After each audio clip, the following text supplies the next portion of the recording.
The Shark Deck.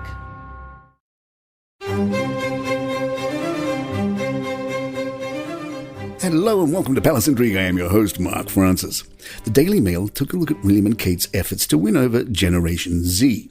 The Mail points out a series of slick social media films showing their family in front of the cameras and, interestingly, behind the scenes, are being scrutinized so carefully by the wider royal household.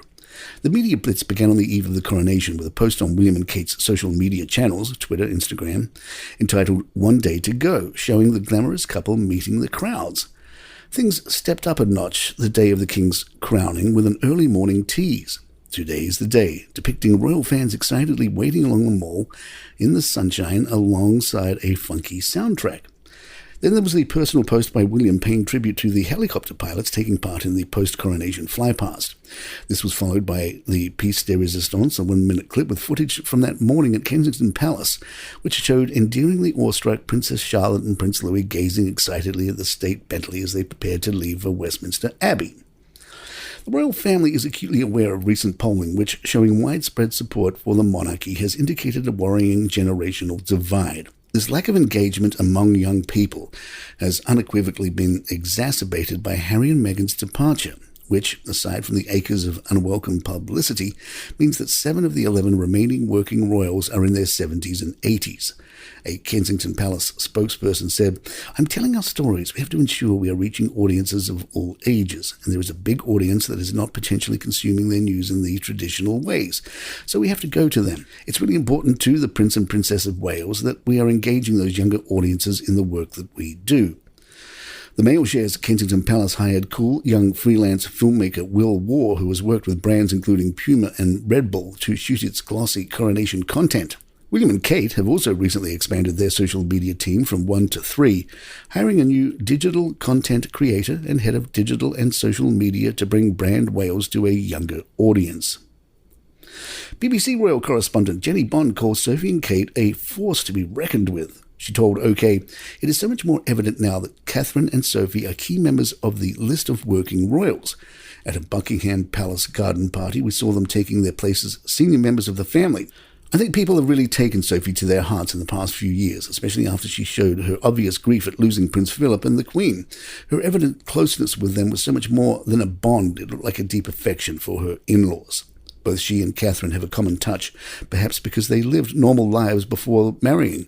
They connect with the people they meet and look as if they really want to chat. They are the new female stars of the show, elegant, engaging, empathetic." While the Waleses share more of their lives, and ocean away Harry and Meghan seek privacy while attending Gloria Steinem events and having dinner with Gwyneth Paltrow and Cameron Diaz.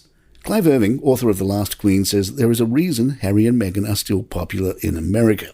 Harry and Meghan are far more popular in America because they are a very modern couple and they deal with modern issues. Both of them are involved in issues that really matter, but Harry in particular pays a lot of attention to the care of former military people that have suffered from various stresses. Americans have come to see the monarchy much more like Harry and Meghan than Charles and Camilla. However, as Newsweek points out, leaving Britain has not removed the paparazzi from their lives. It was Page 6 who reported on the Gwyneth Paltrow and Cameron Diaz dinner. And the day after King Charles III's coronation, Meghan was photographed going hiking with friends in California, with the pictures published on the Daily Mail website. The images led Megyn Kelly to suggest in an interview on Australian TV that Meghan Markle staged the pictures. "Oh, hello, where did this come from? How on earth did you know I'd be here?" It was obvious, like everything with this woman. And then, of course, the 2-hour high-speed car chase in Midtown Manhattan. Palace Intrigue will be right back. I'm Nina Hobson, ex-police detective from the UK. I've worked on every crime mentionable, from murder to kidnap to stalking to fraud. When I left the force, I launched my own investigations firm that soon became a global operation. I'm also a single mother of 2 to 2 members of my team, my son Harrison and daughter Amy. Every week, we'll be getting first-hand accounts from psychological experts, operatives, former criminals, actual victims of the crimes that we investigate, and of course, my very own flesh and blood. From Storic Media, you're listening to Codename Siren, a true crime podcast. Available on YouTube and all major podcast platforms. The coronation photographer Hugo Bernard says he has one regret. He told OK Magazine that he had one clear goal, to keep it real. Bernard said, "This is the throne room. That is the king. That is who you're getting. There's no fantasy." His regret, he didn't manage to capture his own image reflected in the monarch's orb. He explained, "It was one of the rules. I had to get myself in the job, but I took the shot on quite a long lens, and I was so far away I thought, I just have to get over that personal ambition. The only way I can get in there is by cheating. And the reason why I like these photographs is because they are authentic." He also said he shared a joke with the king, "But I can't possibly tell you what. I could make you fall off your chair." And a fun story regarding Queen Elizabeth's Paddington sketch. Her Majesty would give you one take and you would like it.